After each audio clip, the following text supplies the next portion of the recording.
Les damos la bienvenida al taller de creación literaria para escritores. La dirección del taller está a cargo del escritor Juan Diego Mejía y busca fortalecer a escritores con proyectos narrativos en curso, que requieren acompañamiento en la creación literaria, centrada en el género narrativo, cuento, relato, crónica y novela. El taller de creación literaria de la Biblioteca Pública Piloto está dirigido a personas mayores de edad que tengan en proceso un libro de cuentos o de novelas.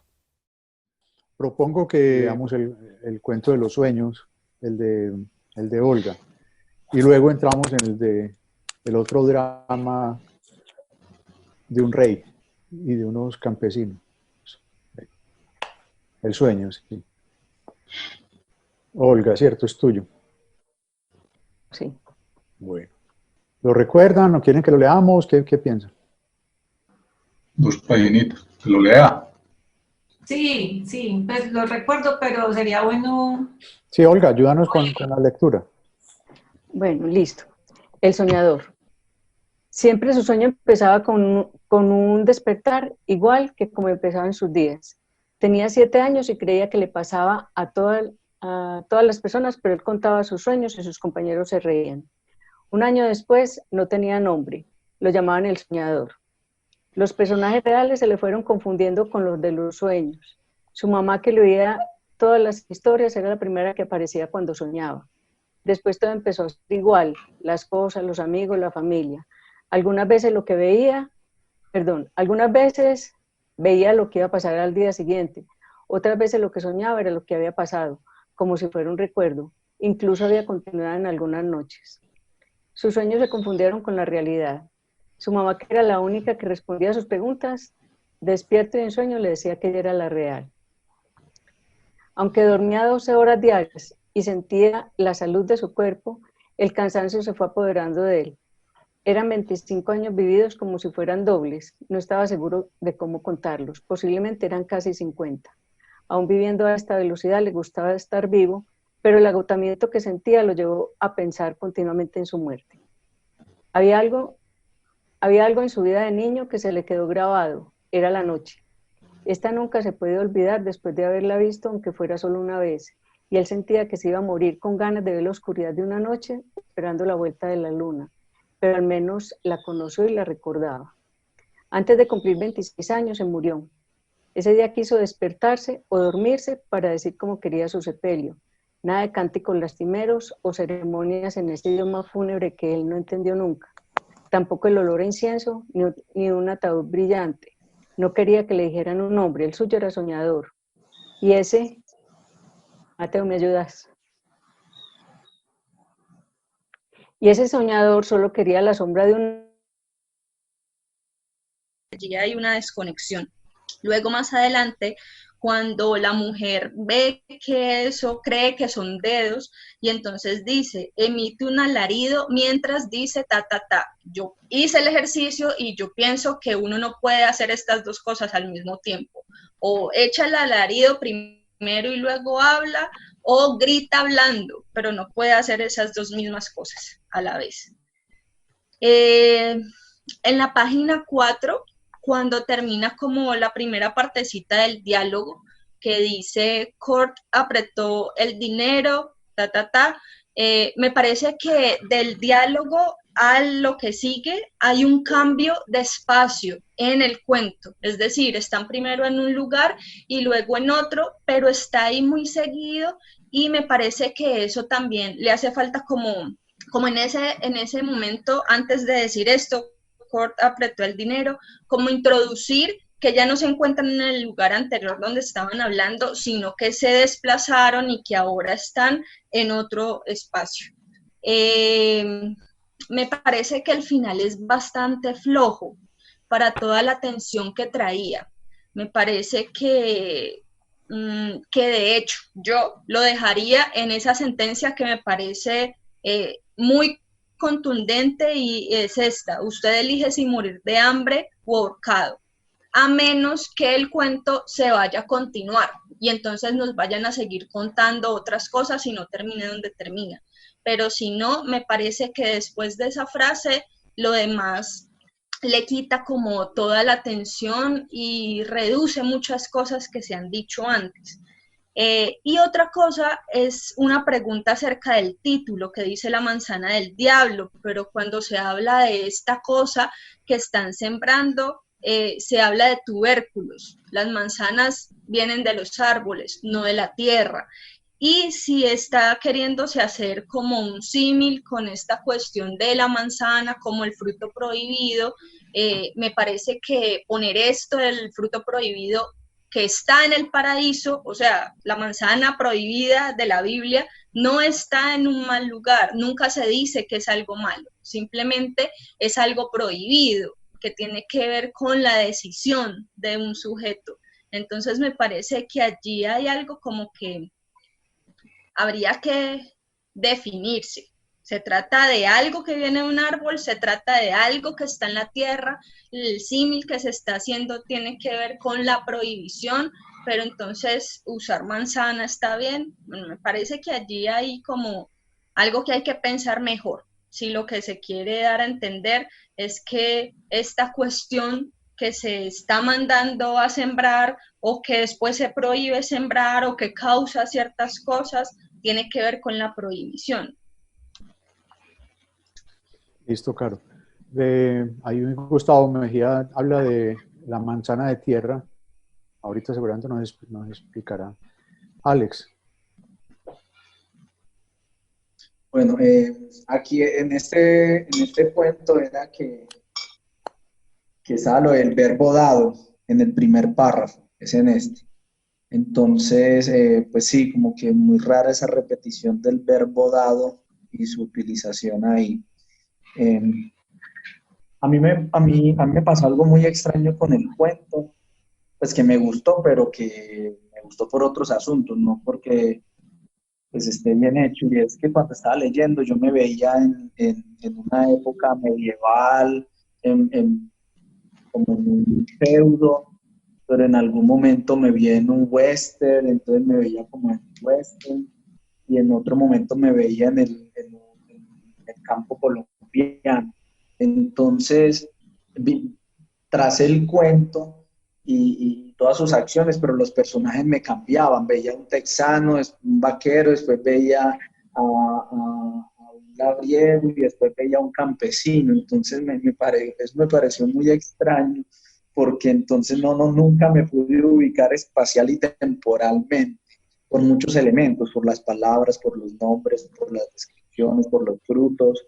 Entonces, me pareció muy extraño eso, que pues seguí el argumento, pero espacial y temporalmente me venían muchas imágenes diferentes.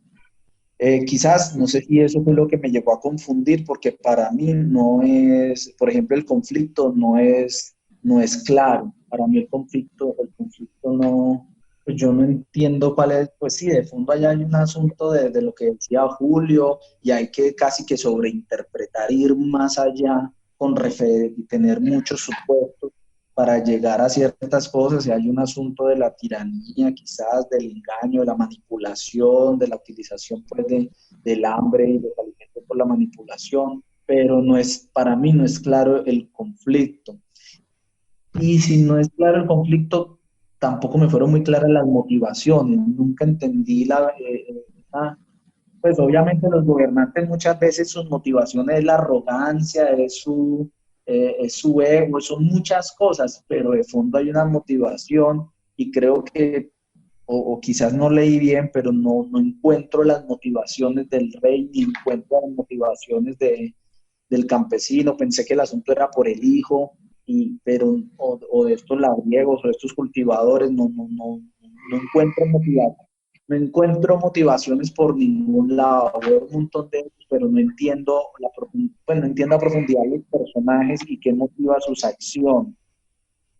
Entonces, finalmente, yo no sé si el rey quería acabar con su población, si los quería envenenar a todos, si me es muy confuso en realidad. Y lo último que quisiera decir es que a mí me pareciera que el cuento va en su primer acto.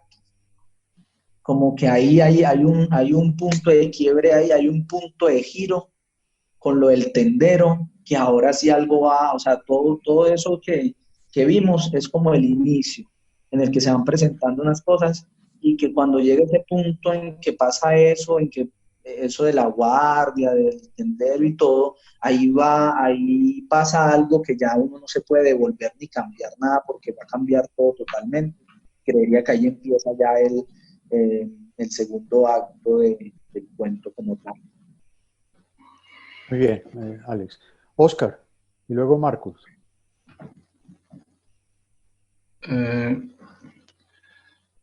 Bueno, ay, no sé, esta Sara me desconcierta y me descresta cada vez más.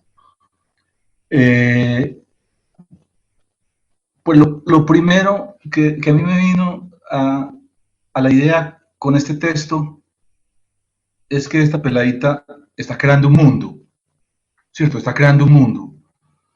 Entonces, ahí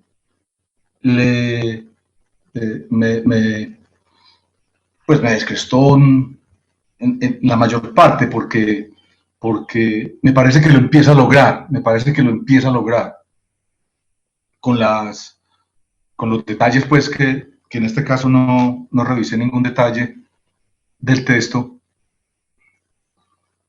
por la visión que dio Julio César, que yo no la leía así, pero me parece que se puede leer así.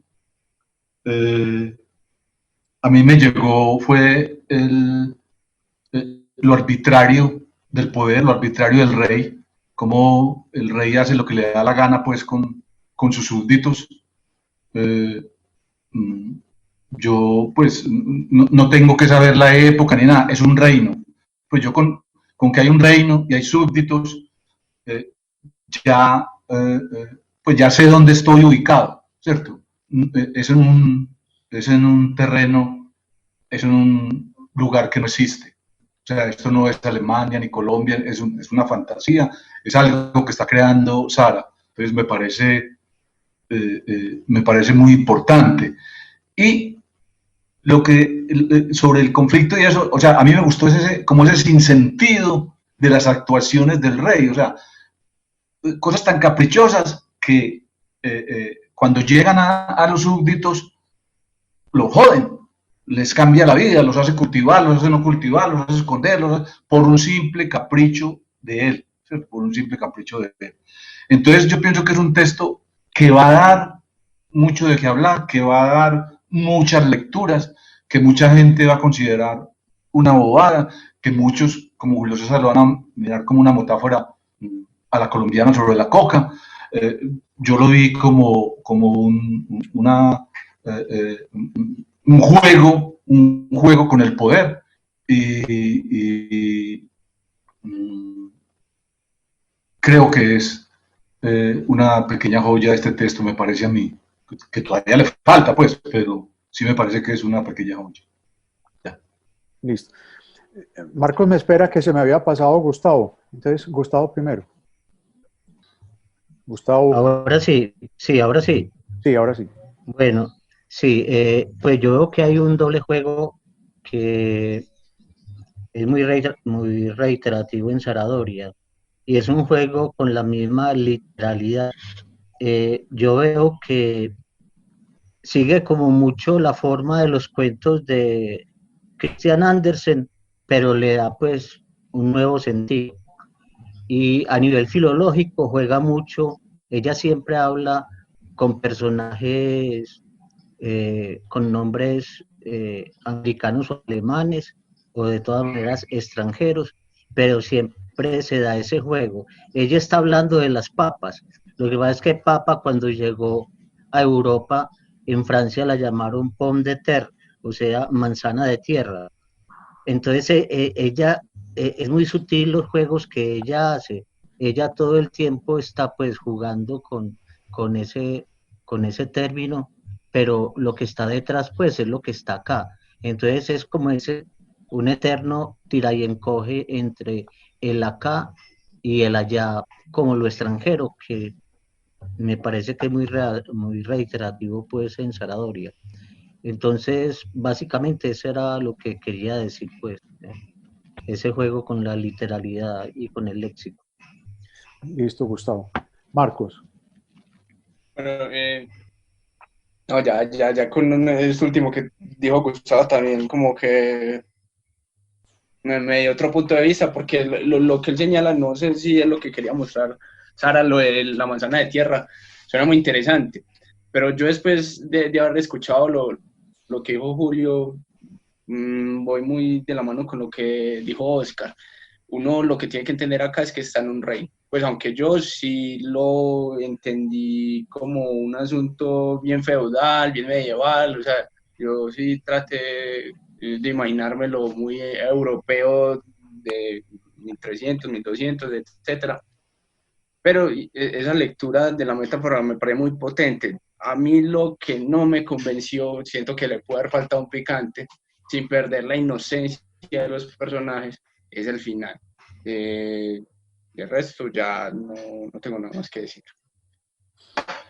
Sí, muy bien, Marcos. Sabes que coincido en cierta forma con Marcos. Es que hay varias cosas. Cuando lo leí, pues cuando yo encuentro algo de ustedes que me emociona, pues es una alegría tremenda, pues cuando veo los progresos, cuando veo cómo construyen un argumento, cómo lo convocan a uno a un escenario, eh, se apagan las luces y uno empieza a ver la acción. Eso a mí me parece emocionante, saber que de este grupo están saliendo autores y autoras como con esa habilidad, con esa sensibilidad para contar historias. A mí de verdad que es como la gran alegría. Y yo sentí algo así con este texto. Hay una Sara que cada vez está escribiendo mejor y, y eso puede ser un problema para el lector, para un lector como yo, tan lágrima fácil, que no lo deja ver las dificultades que pueda tener. Voy a hacer un esfuerzo y es simplemente entender que cuando Sara pone nombres como Kurt o como Thomas o Charlotte, uno dice, hay un esfuerzo por sacarlo de la realidad inmediata nuestra. Hay un esfuerzo por decir, no se fijen en el territorio ni en esto, sino voy a poner el foco en algo. Y el foco es en un producto, y el foco es en unas decisiones, y el foco es en unas reacciones de los personajes. Me parece que está muy bien escogido, más con las explicaciones que da Gustavo y que da Cata de la manzana de tierra, que era la papa. Está bien construido como la idea de algo que no se sabe cuál es el efecto, entonces está al vaivén de las decisiones del rey. Uno ahí mismo es inevitable que uno, a pesar de que le pusieron esos nombres tan raros, a pesar de que todo parece tan lejano, es inevitable que uno piense como pensó Julio.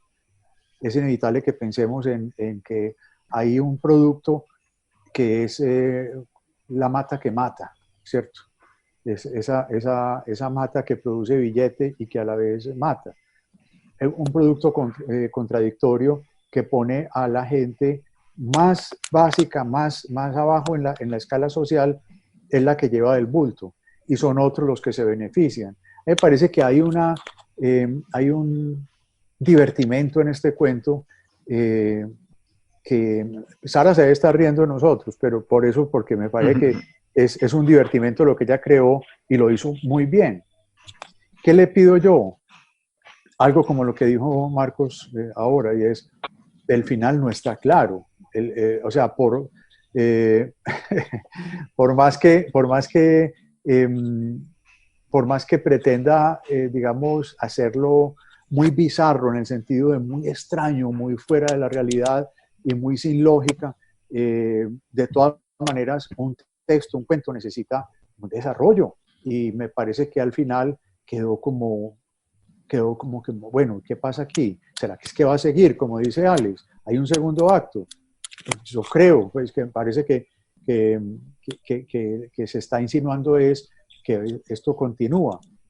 Son preguntas para Sara, pero solamente quería decir que me alegra mucho verla escribir también, pero que este texto en particular tiene que ser legible por todo el mundo. Lo mismo que le decíamos a Julio, tiene que ser entendible.